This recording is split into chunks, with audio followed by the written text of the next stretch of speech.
Good morning everyone. My name is Himeshwari Sahu from career competition academy. और हम लोग यहाँ पे पढ़ रहे हैं एनसीईआरटी बुक से पूरा 12th बोर्ड का पूरा चैप्टर क्लियर, जिसमें से हमारा एक चैप्टर कंप्लीट हो गया। सेकंड चैप्टर का लास्ट टॉपिक पढ़ रहे हैं आज क्या, गैस्ट्रेशन। इससे पहले हम लोग फर्टिलाइजेशन पढ़ लिए, इम्प्लांटेशन, बेबी का क्या हो गया है, यूट्रस में इम्प्लांटेशन हो गया है। उसके बाद क्या होगा, गेस्टेशन होगा। क्लियर। देखो हमने अभी तक के क्या पढ़ा है, ये क्या है, यूट्रस, ये है फीमेल रिप्रोडक्टिव ऑर्गन, ये है सर्विक्स। क्लियर। और ये क्या है, ओविडक्ट, फैलोपियन ट्यूब।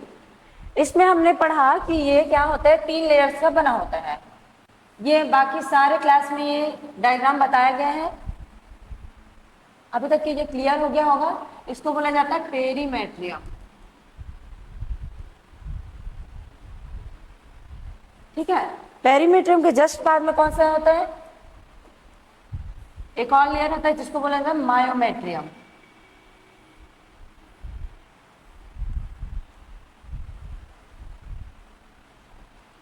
ये है मायोमेट्रियम।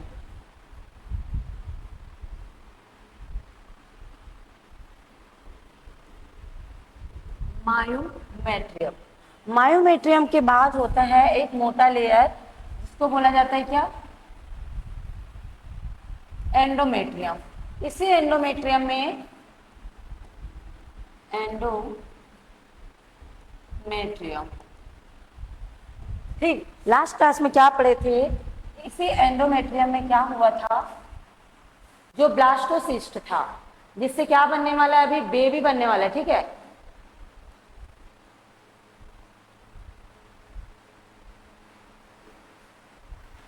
वो क्या हो गया था, इसी एंडोमेट्रियम में अंदर आके ग्रोथ करना स्टार्ट कर दिया था।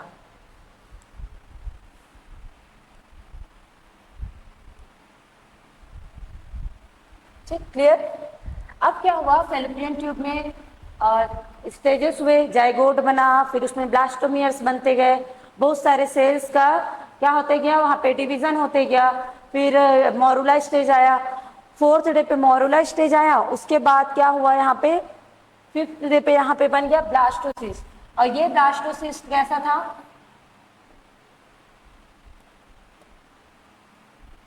ब्लास्टोसिस्ट जिसके अपर लेवल पे पूरे साइड में ट्रोफोब्लास्ट लगा हुआ था, ट्रोफोब्लास्ट। और यहीं पे यही ट्रोफोब्लास्ट है, अंदर जाके क्या बना जाता है, एक मास ऑफ सेल, जिसको क्या बोला जाता है, आईसीएम, इनर सेल मास। ठीक। और यहाँ पे कैविटी था जिसको बोला गया ब्लास्टोसिस्ट। ये इसी कंडीशन में क्या हो जाता है, एंडोमेट्रियम को तोड़ करके इसके अंदर में चला जाएगा। ठीक, देखते हैं यहाँ पे, ये यहाँ पे आ जाता है,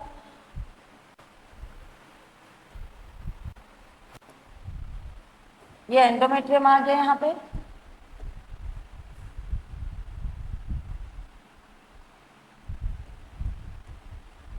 और इसी में क्या लगा हुआ है, आईसीएम।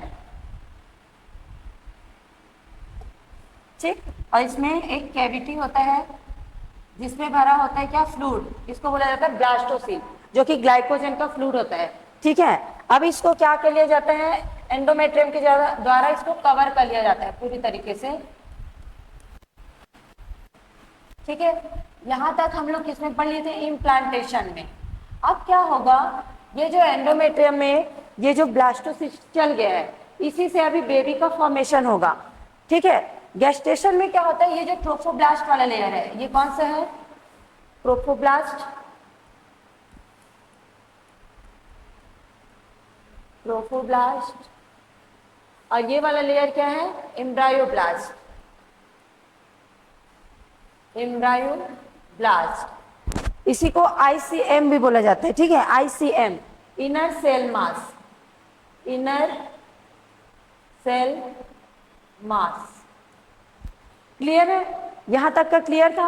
अब हम लोग देखते हैं कि इसमें क्या क्या चेंजेस आएंगे। अब ये 7th डे, एक हफ्ते में इतना बन चुका रहता है कि इसमें यूट्रस में, ठीक है, इतना ग्रोथ होता है कब तक, 1 वीक। ठीक है, 1 वीक में यहाँ तक हो गया। अब सेकेंड वीक में इसमें क्या क्या चेंजेस आएंगे इसको अभी पढ़ते हैं। ठीक, सेकेंड वीक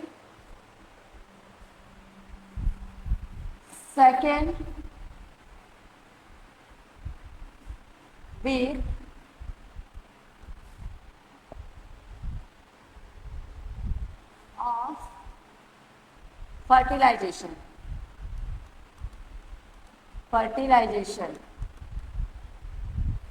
फर्टिलाइजेशन के बाद उसके सेकेंड वीक में कौन कौन सा मूवमेंट होगा, कौन कौन सा इसमें चेंजेस होगा। ठीक है, अभी तक क्या बन गया है, ट्रोफोब्लास्ट बन गया, एम्ब्रायोब्लास्ट बन गया है। अब जो ट्रोफोब्लास्ट बना हुआ है उसमें क्या होता है, डिवीजन होता है। ट्रोफोब्लास्ट का 2 लेयर्स बन जाते हैं जिसको बोला जाता है सिंसियोब्लास्ट और साइटोब्लास्ट। ठीक है, साइटोट्रोफोब्लास्ट।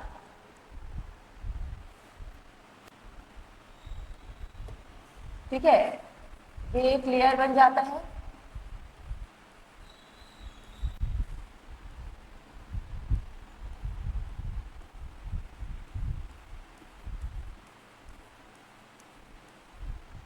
ये एक लेयर बन गया, इसको बोला गया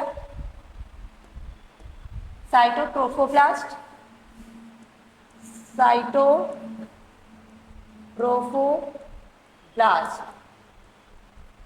क्लियर। अब इसका एक और लेयर बन जाता है, ट्रोफोब्लास्ट ही 2 लेयर्स में डिवाइड हो जाता है।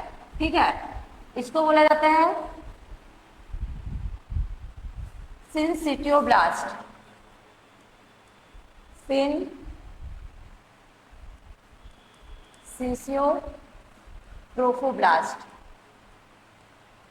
ट्रोफोब्लास्ट।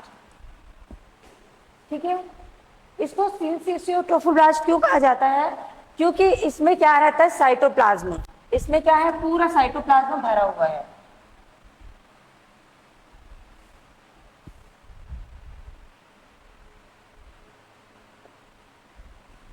ठीक है, इसमें क्या है, पूरा साइटोप्लाज्म पूरा भरा हुआ है।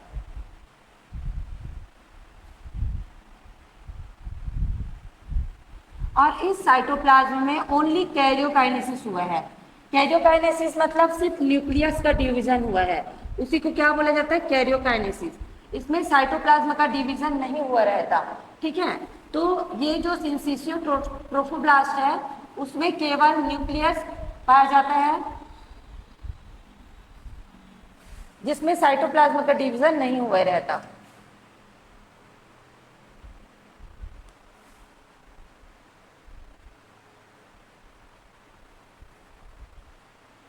ये हो गया साइटोप्लाज्म। इस साइटोप्लाज्म में न्यूक्लियस का डिवीजन होता है, छोटे छोटे क्या पाए जाते हैं, इसमें न्यूक्लियस का डिवीजन हुआ रहता है।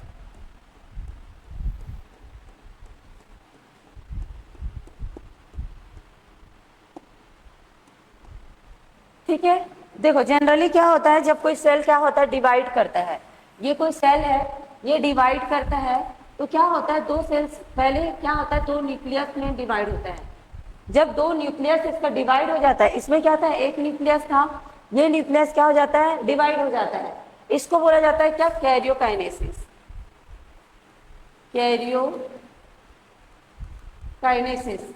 ठीक है, फिर इसमें क्या होता है, साइटोप्लाज्म का डिवीजन होता है, जिसके बाद ये 2 सेल्स में डिवाइड हो जाता है।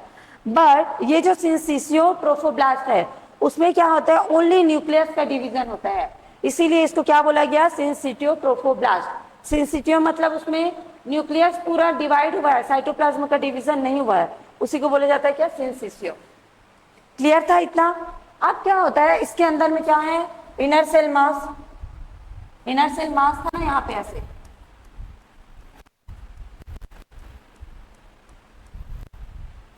ठीक है, ये इनर सेल मास में भी क्या हो जाता है, डिवीजन हो जाता है। ये भी 2 लेयर्स में क्या हो जाते हैं, टूट जाते हैं। ठीक है, ये इनर सेल मास है, इनर सेल मास। इसी में क्या होगा, डिवीजन होगा। डिवीजन के थ्रू ये 2 पार्ट्स में डिवाइड हो जाएंगे।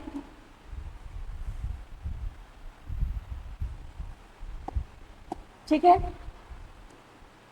जैसे कि क्या रहता है, कोई रोटी है, ठीक है, एक रोटी के ऊपर 2 रोटी है, वैसे ही स्ट्रक्चर में क्या हो जाता है, यहाँ पे डिवाइड हो जाएगा, ठीक।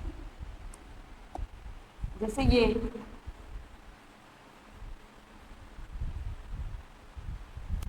और दूसरा लेयर,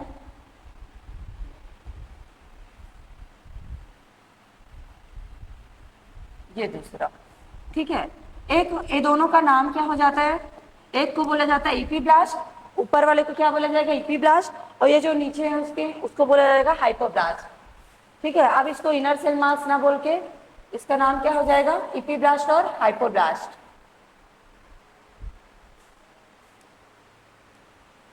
ये हो गया इपीब्लास्ट,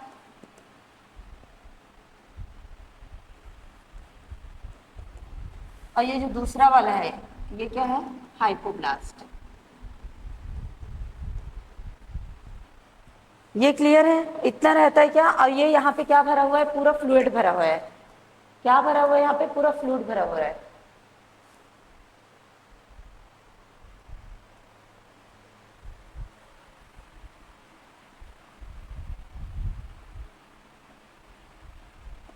ठीक है, यहाँ पे क्या है, पूरा फ्लूइड भरा हुआ है। अब क्या होगा, ये जो इपीब्लास्ट है और हाइपोब्लास्ट है, इसी से पूरे एम्ब्रायो का डेवलपमेंट होता है, ठीक है। ट्रोफोब्लास्ट क्या करता है, ये ट्रोफोब्लास्ट आके जाके क्या बनाएगा, प्लेसेंटा बनाएगा। और ये जो इपीब्लास्ट है, हाइपोब्लास्ट भी एक टाइम के बाद में क्या हो जाता है, डिग्रेड हो जाता है। इपीब्लास्ट से ही क्या बनता है, पूरा एम्ब्रायो बनेगा। अभी क्या होगा, ये जो इपीब्लास्ट है उसमें फिर से क्या होगा, इसका स्ट्रक्चर चेंज हो जाएगा। इपीब्लास्ट है वो बीच से ऐसे फट जाएगा, ठीक है, पूरा ऐसे। अभी इपीब्लास्ट है, ये क्या हो जाएगा, इपीब्लास्ट ऐसे बीच से फट जाएगा, ऊपर की ओर इसका बेस रहेगा, और ऊपर क्या रहेगा, इसका एक और लेयर रहेगा, ठीक है, जिसको क्या बोला जाएगा, एमनियन। इपीब्लास्ट से क्या बनता है, एमनियन बनता है, और हाइपोब्लास्ट से क्या बनता है, योक्सिक बनता है।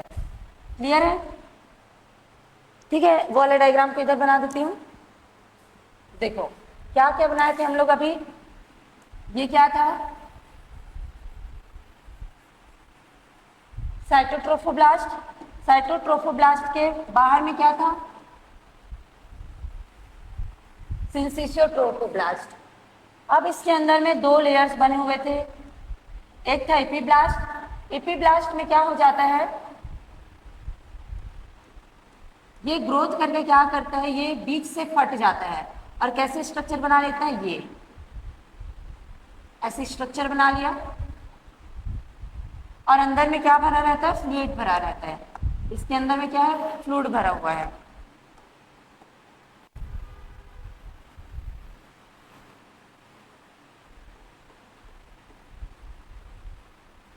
ठीक है, अब इसको एपीब्लास्ट ना बोल के क्या बोला जाता है, इसको एमनियन। ये क्या बन गया, एमनियन, ठीक है। और इसके अंदर जो फ्लूइड है उसको क्या नाम बोला जाता है, इसका amniotic fluid, amniotic fluid. Clear है। और ये क्या है, एपीब्लास्ट ही है ना, ये एपीब्लास्ट। क्लियर है, कैसे बना, एपीब्लास्ट क्या हो गया, एपीब्लास्ट में बीच से क्या हो गया, ब्रेक हो गया, जिससे ऊपर वाला लेयर क्या हो गया, थोड़ा सा फैल गया, और बीच में क्या आ गया, लिक्विड आ गया। इसको क्या बोला गया, जो ऊपर की ओर फैला हुआ एमनियन, और इसके अंदर जो लिक्विड भरा हुआ इसको बोला जाता है एमनियोटिक फ्लूइड, ठीक। और ये क्या था, एपीब्लास्ट ही है। वैसे ही सेम हाइपोब्लास्ट में भी क्या हो जाता है, वो भी हाइपोब्लास्ट भी क्या हो जाता है, स्वेल होके, ये हाइपोब्लास्ट है, ये भी बीच से फट जाएगा और ऐसे स्ट्रक्चर बना लेता है। जो इसमें ब्लास्टोसिल भरा था वहां पे क्या बना लेते हैं, ये ऐसे स्ट्रक्चर बना लेते हैं। ये जो सेक है इसको बोला जाता है योग सेक, योग सेक। सेक मतलब क्या, खाली स्थान, ठीक है, यहाँ पे कोई फ्लूइड नहीं है। ये कौन बनाया, हाइपोब्लास्ट।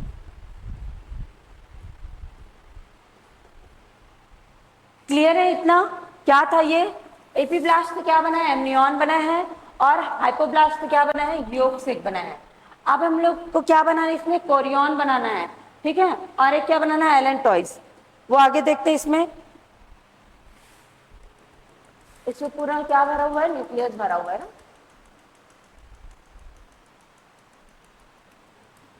ये क्या था, सिंसिसियो ट्रोफोब्लास्ट, ठीक है। ये है साइटोट्रोफोब्लास्ट। क्लियर, ठीक। अब देखते हैं इसमें क्या होगा, कोरियन लेयर बनेगा। अब इसमें कौन सा लेयर बनेगा, कोरियन लेयर बनेगा। ये इसमें क्या होता है, कोरियन लेयर कैसे बनता है, ये जो सिंसिसियोट्रोफोब्लास्ट है और साइटोट्रोफोब्लास्ट है, ठीक, इसके ऊपर में कोई चेंजेस नहीं होता। चेंज कहाँ पे होता है, जो एमनियन है और योगसेक है उसके ऊपर में एक और लेयर बन जाता है, ठीक, इसके ऊपर में एक लेयर बन जाता है ऐसे। ये पूरे इसको कवर कर देता है, किसको, एमनियन को और हाइपोब्लास्ट को, योगसेक को, ये सब पूरा कवर किया हुआ है।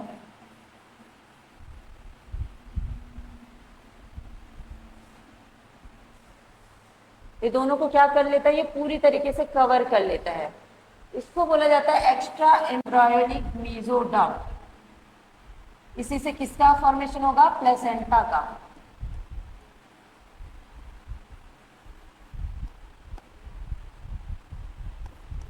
ठीक है, इस स्ट्रक्चर को क्या बोला जाता है, extra embryonic mesoderm. Extra embryonic mesoderm. Clear है इतना। अब क्या बनेगा, इसमें कोरियन बनेगा। कोरियन क्या होता है, ये जो स्ट्रक्चर है सिंसिसियो ट्रोफोब्लास्ट, साइटोट्रोफोब्लास्ट और एक्स्ट्रा एम्ब्रायोनिक मेसोडर्म, ये तीनों को मिला के क्या बोला जाता है, कोरियन बोला जाता है। ठीक है, इसको यहाँ पे लिख दूं क्या, ये वाले पार्ट को हटा के यहाँ पे लिख देते हैं।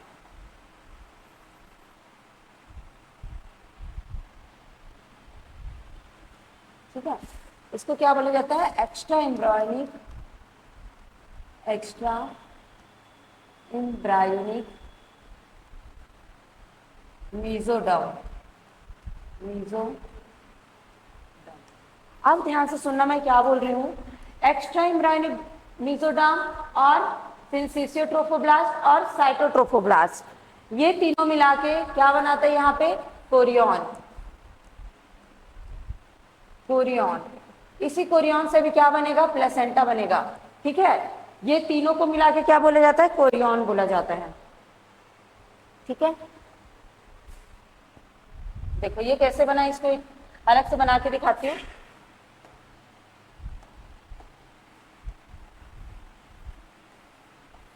ये साइटोट्रोफोब्लास्ट,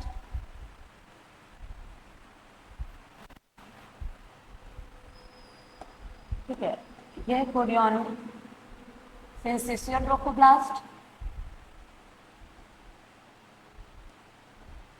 और इसमें क्या बना हुआ है, एमनियन।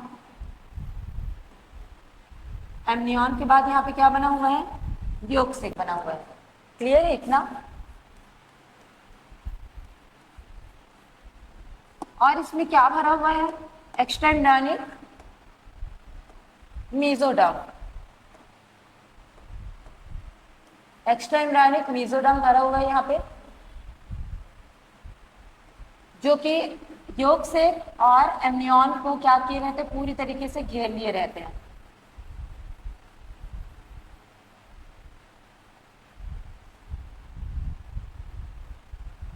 ठीक है, इतना तक क्लियर है। अब क्या होगा, ये जो एक्स्ट्रा एम्ब्रायोनिक मेसोडर्म है ना, उसमें क्या होना शुरू हो जाता है, वो बीच से फटना शुरू हो जाता है। बीच बीच में क्या हो जाता है, ये डिवाइड होना शुरू हो जाता है। क्यों, क्योंकि इसको भी क्या बनाना है, प्लेसेंटा बनाना है, इसीलिए ये क्या हो जाता है, बीच बीच से टूटना शुरू हो जाएगा, ब्रेक हो जाएगा।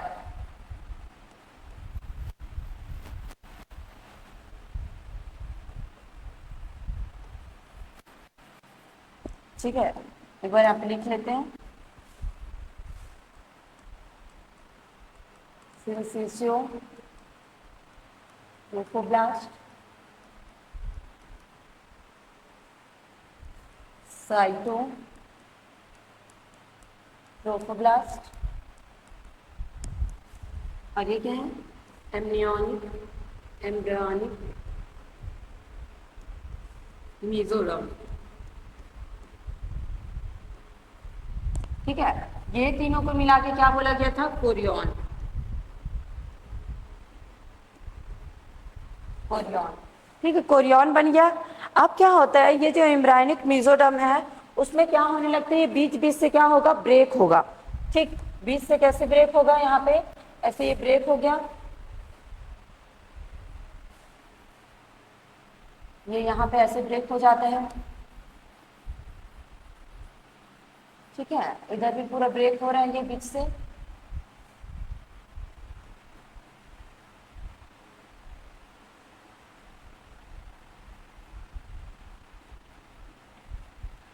ये ब्रेक हो गया।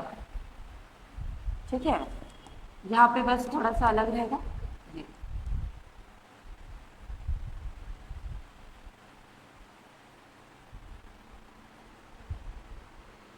ये जो पार्ट है ये क्या बनाएगा, ये क्या है, फीचर अम्बिलिकॉर्ड। ये वाला जो पार्ट है ये क्या बनाएगा, प्लेसेंटा, फ्यूचर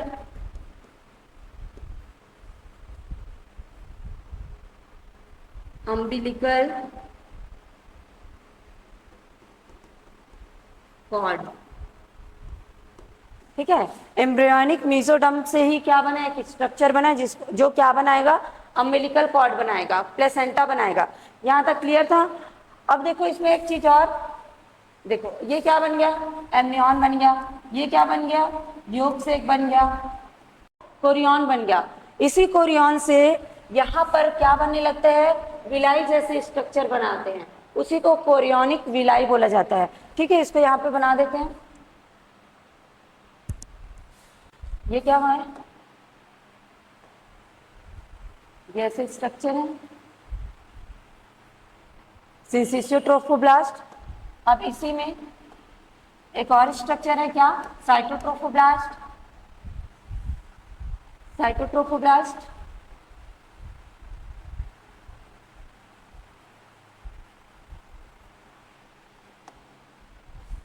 साइटोट्रोफोब्लास्ट बन गया। इसके अंदर में क्या है, ये एम्ब्रियोनिक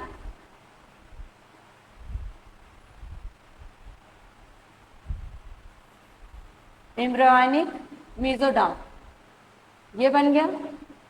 यहाँ पे बना हुआ है क्या, प्लेसेंटा,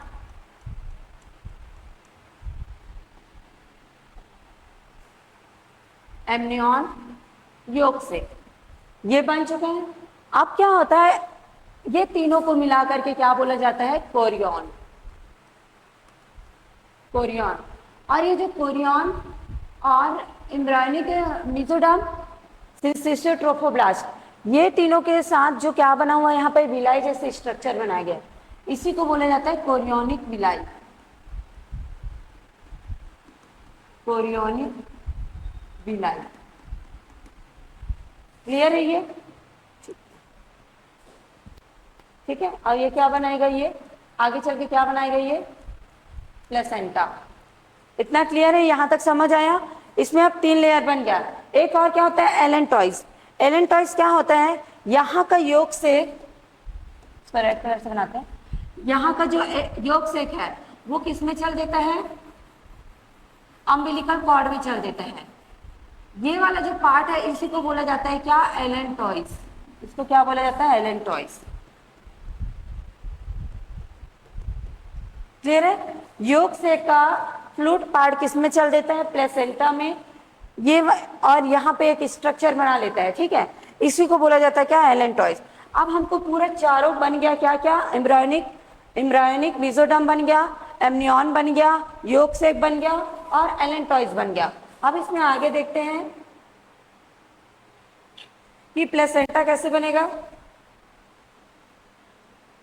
यहाँ पे क्या होता है, प्लेसेंटा कैसे बनता है, 2 चीजों से मिलकर बनता है। ठीक है, एक क्या होता है, ये अपना जो एम्ब्रियोनिक मेसोडर्म है वो बनाता है, और दूसरा क्या, फीटस अपना क्या देता है, एम्ब्रियोनिक मेसोडर्म को देता है, और दूसरा उसके मदर का क्या ब्लड, ठीक है। यहाँ पे क्या होगा, मदर का ब्लड आएगा, जो ब्लड है ब्लड वेसल्स के थ्रू क्या हो जाता है, यहाँ पे ब्लड भर जाता है। कहाँ पे, सिंसिशियो ट्रोफोब्लास्ट पे। सिंसिशियो ट्रोफोब्लास्ट पे क्या हो जाता है, मदर का क्या ब्लड क्या हो जाता है, यहाँ पे आ जाएगा, क्योंकि बेबी को क्या करना है, अब ये जो इपीब्लास्ट है, यही इपीब्लास्ट से क्या बनेगा, अभी यहाँ पे बेबी का फॉर्मेशन होगा, तो इसको क्या चाहिए, न्यूट्रिशन चाहिए ना ग्रोथ के लिए। तो वो क्या करती है, जो मदर है वो अपने ब्लड को किस में दे देते हैं, बेबी के सिंसिशियो ट्रोफोब्लास्ट में, ठीक है। बट क्या नहीं होता, कभी भी एम्ब्रायो मदर के ब्लड को यूज नहीं करता, डायरेक्ट कांटेक्ट में नहीं आता। इसके बीच में कौन सा लेयर होता है, साइटोट्रोफोब्लास्ट लेयर होता है, ठीक है। एम्ब्रायोनिक मेसोडर्म और सिंसिशियो ट्रोफोब्लास्ट, ये दोनों के बीच में कौन सा लेयर होता है, साइटोट्रोफोब्लास्ट का लेयर होता है, जिसके थ्रू डिफ्यूजन के थ्रू मदर के ब्लड से न्यूट्रिशन को बेबी तक क्या किया जाता है, पहुंचाया जाता है इस प्लेसेंटा के थ्रू। अब ये क्या बनाने लग गया, प्लेसेंटा बनाने लग गया, ठीक है। बट ये प्लेसेंटा अभी तो ये सेकेंड वीक चला है ना, प्लेसेंटा अभी पूरी तरीके से क्या नहीं हो रहता, डेवलप नहीं हो रहता। डेवलप कब होता है प्लेसेंटा, जब क्या हो जाता है, बेबी 2 to 3 मंथ का हो जाता है, तब वो क्या हो जाता है, प्लेसेंटा डेवलप होगा, ठीक है। तो यहाँ तक का बन गया, इसमें प्लेसेंटा बन गया। और ये जो ब्लड है ये किससे बना है, अभी मदर सिनोसॉइड, इसी को क्या बोला जाता है, मदर सिनोसॉइड। ये वाला जो है, जो ब्लड किस में जा रहा है, बेबी में जा रहा है, यूट्रस में जा रहा है, उसको बोला जाता है मदर सिनोसॉइड, क्लियर है। और ये क्या है, मदर ब्लड है, मदर ब्लड, ठीक है। मदर ब्लड क्यों जरूरी है, क्योंकि एम्ब्रायो को क्या करना है, डेवलप करना है। तो क्या करते हैं वो, मदर्स के ब्लड के थ्रू जो न्यूट्रिशन आया हुआ है उसको डिफ्यूजन के थ्रू प्लेसेंटा किसको दे देता है, फीटस को। इसको क्या बोला जाएगा, अभी एम्ब्रायो बोला जाएगा। उसी एम्ब्रायो को क्या देता है, ये ब्लड के थ्रू न्यूट्रिशन जो आया हुआ है उसको डिफ्यूजन के थ्रू लेता है, डायरेक्ट कॉन्टेक्ट नहीं होता मदर के ब्लड से फीटस का, क्लियर है यहाँ तक। अब यहाँ क्या हो गया, न्यूट्रिशन मिल रहा है। अब इसमें होगा गैस्ट्रुलेशन, ठीक। उसको हम लोग किस में पढ़ लेते हैं, अभी नीट में, थोड़ा सा नीट के बुक से इसको थोड़ा क्लियर कर लेते हैं, ठीक। ये वाले टॉपिक को क्या करेंगे, इस पैराग्राफ से पढ़ लेते हैं पहले।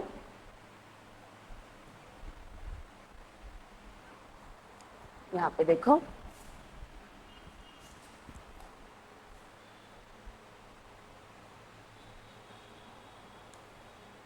ये एनसीईआरटी के बुक से देख रहे हैं इसको। After implantation finger like projection appear trophoblast called chorionic villi. देखो इस बुक में क्या कर दिया गया है, डायरेक्ट कोरियोनिक विलाई को बताया गया है। ये नहीं बताया गया है कि उसमें एपीब्लास्ट होता है, हाइपोब्लास्ट होता है, उसके बाद में उसमें साइटोट्रोफोब्लास्ट होता है, ठीक। डायरेक्ट किसको बताया गया है, कोरियोनिक विलाई। अब जानते हैं ना हम लोग कोरियोनिक विलाई क्या होता है, ये तीनों मिलकर के क्या बनाते हैं, विलाई लाइक स्ट्रक्चर बनाते हैं। फिंगर लाइक प्रोजेक्शन, उसी को क्या बोला जाता है, chorionic villi. Which are surrounded by uterine tissue maternal blood, जो कि किसके द्वारा सराउंडेड रहते हैं, यूटेराइन टिश्यू, मतलब कौन सा बोला गया है, एम्ब्रायोनिकल मेसोडर्म, और क्या मैटरनल ब्लड, मदर्स के द्वारा जो ब्लड आ रहा था, ये दोनों से क्या रहता है, ये सराउंड रहता है क्या, chorionic villi. The chorionic villi and uterine tissue become interdigited with each other and joined from structural and functional unit between developing embryo and maternal body called placenta। अब क्या होता है, जो कोरियोनिक विलाई है और यूटेराइन टिश्यू, ये दोनों क्या हो जाते हैं, ऐसे जुड़ जाते हैं, ठीक है। जो क्या है, कोरियोनिक विलाई और यूटेराइन टिश्यू ऐसे जुड़ जाते हैं, ठीक है, जिसके कारण जब ये ज्वाइंट होते हैं तो ये क्या बनाता है, स्ट्रक्चरल एंड फंक्शनल यूनिट, जो कि क्या करेगा, स्ट्रक्चरल एंड फंक्शनल यूनिट, मतलब एम्ब्रायो को क्या देगा, न्यूट्रिशन देगा और उसका स्ट्रक्चर बनाने में हेल्प करेगा। उसी को क्या बोला जाता है, प्लेसेंटा, जो कि दोनों से मिलकर बना होता है, ठीक है। किससे किससे, डेवलपिंग एम्ब्रायो जिसको फीटस बोला जाता है और मैटरनल बॉडी, ये दोनों से मिलकर बना होता है। नीट के लिए इंपॉर्टेंट है, प्लेसेंटा किससे किससे मिलकर बना होता है? एम्ब्रायोनिकल फिटस और किससे? Maternal body. ये दोनों मिलकर के क्या बनाते हैं? प्लेसेंटा बनाते हैं। क्लियर है? ये क्या है? Placenta, umbilical cord with vessels. ठीक है। The placenta facilitate the supply of oxygen and nutrient to the embryo. देखो, जब प्रेगनेंसी है तब उसमें जो बेबी पल रहा है वो डायरेक्ट सांस नहीं लेता, ठीक है, रेस्पिरेशन नहीं करता। वो ऑक्सीजन कहाँ से लेगा? क्योंकि वो क्या है, एक बंद पॉकेट में बंद है, ठीक है, उसको सफोकेशन हो सकता है। तो ऐसे में वो सांस नहीं लेता, उसको वो क्या लेता है? ऑक्सीजन को किससे लेता है? जो मदर से प्लेसेंटा जुड़ा हुआ है वहां से ऑक्सीजन को लेता है, और जितना भी वेस्ट मटेरियल है किसका? एम्ब्रायो का, उसको किस में छोड़ देता है? मदर के ब्लड वेसल्स में। क्लियर है? अच्छी चीजों को, न्यूट्रिशन को लेता है कहाँ से? मदर बॉडी से, और जितने भी उसके वेस्ट मटेरियल है उसको कहाँ पे छोड़ देता है? वो मदर के ब्लड वेसल्स में। ठीक, वही यहाँ पे लिखा हुआ है। And also removal of carbon dioxide and excretory waste material produce by embryo. ठीक है, जो एम्ब्रायो के द्वारा वेस्ट मटेरियल प्रोड्यूस होता है, बनता है, उसको वो मदर के ब्लड वेसल्स में छोड़ देता है। The placenta is connected to the embryo through the umbilical cord. इसी को क्या बोला जाता है? प्लेसेंटा। ठीक है, जो प्लेसेंटा किसके थ्रू कनेक्ट रहता है? अम्बिलिकल कॉर्ड, ये वाला है umbilical cord, which help the transport of substance and from the embryo। ये क्या काम करते हैं? जो भी न्यूट्रिएंट है, जो भी सबस्टेंस है, उसको क्या करते हैं? एम्ब्रायो तक पहुंचाने में काम करता है, ट्रांसपोर्ट करने में हेल्प करता है। Placenta also act as an endocrine tissue. Placenta क्या, कैसे एक्ट करता है? एंडोक्राइन टिश्यू की तरह, जिसका काम क्या होता है? And produce several hormones. ठीक है, अब प्लेसेंटा क्या करता है? ये हार्मोन सिक्रेट करता है। कौन कौन सा hormone? Human chorionic gonadotropin HCG, और human placental lactogen HPL, estrogen, progesterone. इतना क्या करता है? वो हार्मोन्स को सिक्रेट करता है। कौन? प्लेसेंटा। ठीक है। In the later phase of pregnancy hormone called relaxin. ठीक है, इसको हम लोग अगर यहाँ पे पढ़ लेते हैं कि प्लेसेंटा क्या करता है। प्लेसेंटा का दो काम होता है। कौन कौन सा? पहला तो क्या कर रहा है? वो बेबी को क्या कर रहा है? वो न्यूट्रिशन प्रोवाइड कर रहा है, ठीक है, ताकि वो क्या कर सके? ग्रो कर सके। और दूसरा क्या? दूसरा उसका क्या काम होता है? वो क्या करेगा? हार्मोन्स का सिक्रेट करेगा। प्लेसेंटा के द्वारा कौन कौन से हार्मोन सिक्रेट होते हैं? इसको यहाँ पे लिख लेते हैं। Placenta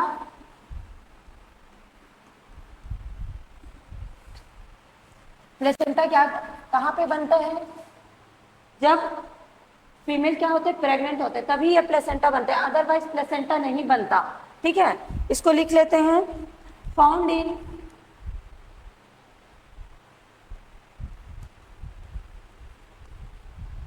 found female body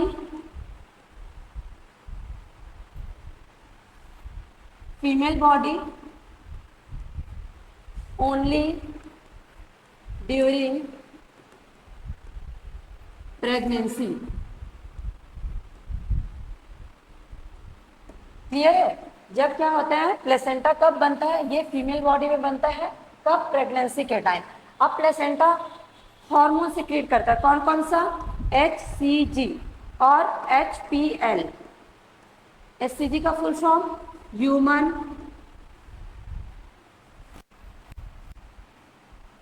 chorionic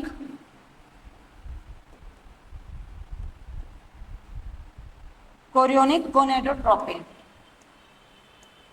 human chorionic gonadotropin hormone. ये कौन सिक्रेट करता है? ये प्लेसेंटा। इसका काम क्या होता है? हमने अभी लास्ट क्लास में ही पढ़ा था। HCG क्यों जरूरी है? हमने देखा था कि जब क्या होता है, मेंस्ट्रुअल साइकिल के दौरान ही क्या बनता है? जब ल्यूटिनाइजिंग हार्मोन्स का लेवल बहुत ज़्यादा बढ़ जाता है, ठीक है, तब क्या बनता है? Corpus luteum. ओवुलेशन होता है जिसमें एग रिलीज हो जाता है, एग रिलीज होता है, और उसका जो ग्राफियन फॉलिकल है वो किस में कन्वर्ट हो जाता है? Corpus luteum. कार्पस ल्यूटियम का क्या काम होता है? वो किसको? एंडोमेट्रियम को बनाए रखता है। प्रेगनेंसी के दौरान एंडोमेट्रियम को क्या करके रखना पड़ता है? मेंटेन करके रखना पड़ता है, क्योंकि जो बेबी का फिटस है, ठीक है, जो फीटस आएगा वो किस में इम्प्लांटेशन होगा, एंडोमेट्रियम में होगा। तो एंडोमेट्रियम को मेंटेन करना जरूरी है, जो कि कौन करता है, कार्पस ल्यूटियम करता है। लेकिन जैसे ही कार्पस ल्यूटियम क्या करने लगता है, प्रोजेस्टेरॉन को सिक्रीट करने लगता है। प्रोजेस्टेरॉन हार्मोन्स होता है, प्रोजेस्टेरॉन हार्मोन क्या करता है, एंडोमेट्रियम को ग्लाइकोजन सिक्रीट करने में हेल्प कराता है, ठीक है। लेकिन उसके साथ साथ वो क्या करता है, ल्यूटिनाइजिंग हार्मोन को निगेटिव फीडबैक देना शुरू कर देता है। कार्पस ल्यूटियम के द्वारा प्रोजेस्टेरॉन सिक्रीट हुआ, वही प्रोजेस्टेरॉन ल्यूटिनाइजिंग हार्मोन्स को क्या करना शुरू कर देता है, निगेटिव फीडबैक देना शुरू कर देता है, जिससे ल्यूटिनाइजिंग हार्मोन्स का लेवल क्या होना शुरू हो जाएगा, डिक्रीज होना शुरू हो जाएगा। क्योंकि ल्यूटिनाइजिंग हार्मोन्स ही क्या बनाया हुआ है, कार्पस ल्यूटियम को बनाया हुआ है। अब उसके प्रोजेस्टेरॉन के कारण ल्यूटिनाइजिंग हार्मोन्स का लेवल क्या हो रहा है, कम होते जा रहा है। जैसे जैसे कम होगा, कार्पस ल्यूटियम भी क्या होना शुरू हो जाएगा, डिग्रेड होना शुरू हो जाएगा। अगर कार्पस ल्यूटियम डिग्रेड हुआ तो एंडोमेट्रियम क्या होना शुरू हो जाएगा, वो भी डिग्रेड हो जाएगा। तो ये प्रेगनेंसी जब कंसीव कर लिया है तो एंडोमेट्रियम को क्या करना है, अभी मेंटेन करके रखना है, उसको डिग्रेड नहीं होना है। तो उसके लिए प्लेसेंटा क्या सिक्रीट करता है, HCG, जो कि अगर ल्यूटिनाइजिंग हार्मोन अगर उसका लेवल कम हो जाए, चला जाए, तब भी ये HCG क्या करता है, कार्पस ल्यूटियम को 3 महीने तक मेंटेन करके रखता है, जब तक कि प्लेसेंटा ठीक से डेवलप नहीं हो जाता। क्लियर है। HCG का काम क्या होता है, ये क्या करता है, कार्पस ल्यूटियम को मेंटेन करके रखता है, ताकि प्रेगनेंसी के 3 महीने तक क्या हो सके, बेबी जो है अच्छे से ग्रो कर सके, ठीक है। अब HPL का फुल फॉर्म क्या होता है, human placental lactogen, human placental lactogen. ये जो ह्यूमन प्लेसेंटल लैक्टोजन है, ये भी क्या करते हैं, हार्मोन सिक्रेट करते हैं। कौन कौन सा सिक्रेट करता है, ये प्रोलैक्टिन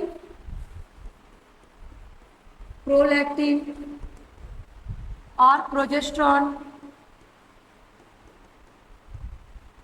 इसका काम क्या होता है, HPL जो हार्मोन है उसका काम क्या होता है, जैसे जैसे बेबी क्या होता है, ग्रो होते रहता है यूट्रस में, ठीक है, तब वो क्या करता है, फीमेल ब्रेस्ट का डेवलप कराता है, जिससे उसमें क्या हो सके, मिल्क का ज्यादा प्रोडक्शन हो सके, ठीक है। फीमेल ब्रेस्ट का डेवलपमेंट कौन कराता है, यही HPL कराता है। जैसे जैसे बेबी का डेवलपमेंट हुआ, ये प्लेसेंटा क्या करने लगता है, HPL को सिक्रेट करने लगता है, जिससे फीमेल ब्रेस्ट का डेवलपमेंट होने लगता है। क्लियर है। प्रेगनेंसी के दौरान, ठीक। ये 2 प्रकार के और हार्मोन सिक्रेट करते हैं, कौन सा, एस्ट्रोजन और प्रोजेस्टेरॉन, ठीक है। एस्ट्रोजन और प्रोजेस्टेरॉन का एक बहुत इंपॉर्टेंट रोल रहता है, जिसको हम लोग गैस्ट्रुलेशन के दौरान जब पास्चुरेशन पढ़ेंगे, पास्चुरेशन में मतलब क्या, जिसको क्या चाइल्ड बर्थ, उसके टाइम पे क्या होता है, ये काम करता है एस्ट्रोजन और प्रोजेस्टेरॉन। इसके बारे में हम लोग डिटेल पढ़ेंगे बाद में, ठीक है। अब इसमें आगे देख लेते हैं कि प्लेसेंटा क्या किया, HCG और HPL ये दोनों हार्मोन को सिक्रेट करता है ड्यूरिंग प्रेगनेंसी, ठीक है। और क्या होता है, फीमेल बॉडी में ओवरऑल बहुत सारे हार्मोन्स को क्या करना है, सिक्रेट होता है। क्योंकि उसको जितने भी हार्मोन्स है वो ज्यादा सिक्रेट होने लगता है प्रेगनेंसी के दौरान। क्योंकि क्या करना है, बेबी को भी हार्मोन्स की जरूरत है, तो दोनों के लिए हार्मोन जरूरी है। इसीलिए उस टाइम पे क्या होता है, हार्मोन्स ज्यादा सिक्रेट होने लगते हैं फीमेल बॉडी में। इसको भी लिख लेते हैं यहाँ पे।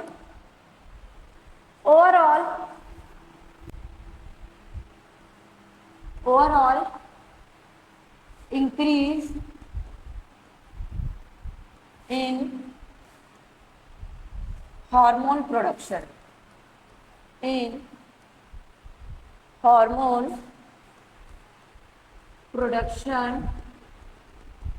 in female body during pregnancy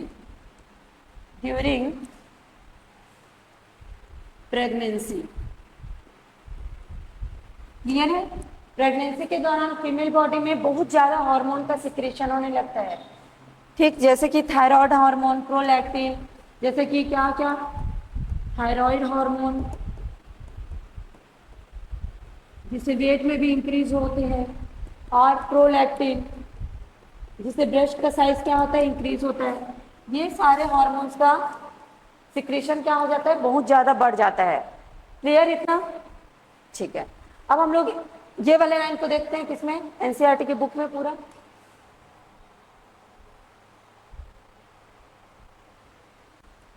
देखो यहां तक पढ़ लिए थे, यहां तक देख लिए थे। अब क्या था, प्लेसेंटा क्या कर रहा था, हार्मोन एंडोक्राइन टिश्यू की तरह वर्क कर रहा था। मतलब वो क्या कर रहा था, प्रोड्यूस हार्मोन्स। कौन कौन सा, एचसीजी और एचपीएल। अभी हम लोग ये क्या काम करते हैं उसको देख लिए हैं। और क्या, एस्ट्रोजन और progesterone. In the later phase of pregnancy a hormone for relaxing is also secreted the ovary. ठीक है, अब यहाँ पे क्या बोला गया है कि ये प्रेगनेंसी के दौरान क्या, रिलैक्सिन हार्मोन को क्या करता है, ये सिक्रेट करता है। रिलैक्सिन हार्मोन का क्या काम होता है, जो सर्विक्स रहता है फीमेल बॉडी का, ठीक है, उसको क्या करता है, ये रिलैक्स करने का काम करता है। ठीक है, कैसे रिलैक्स करता है, ये देखो, ये क्या है, सर्विक्स है, सर्विक्स, और ये है वेजाइना, वेजाइनल ओपनिंग। क्लियर?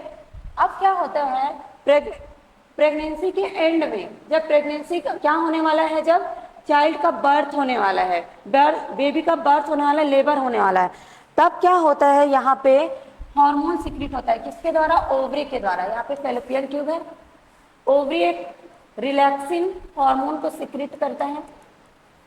जो रिलैक्सिन हार्मोन क्या करता है, ये जो सर्विक्स है, सर्विक्स क्या रहता है, बहुत पतला, क्या रहता है, छोटा साइज का रहता है। लेकिन क्या रहता है, ये जब चाइल्ड बर्थ होगा तो इसका साइज क्या करता है, इंक्रीज हो जाता है। ये किसके कारण होता है, रिलैक्सिन हार्मोन के कारण।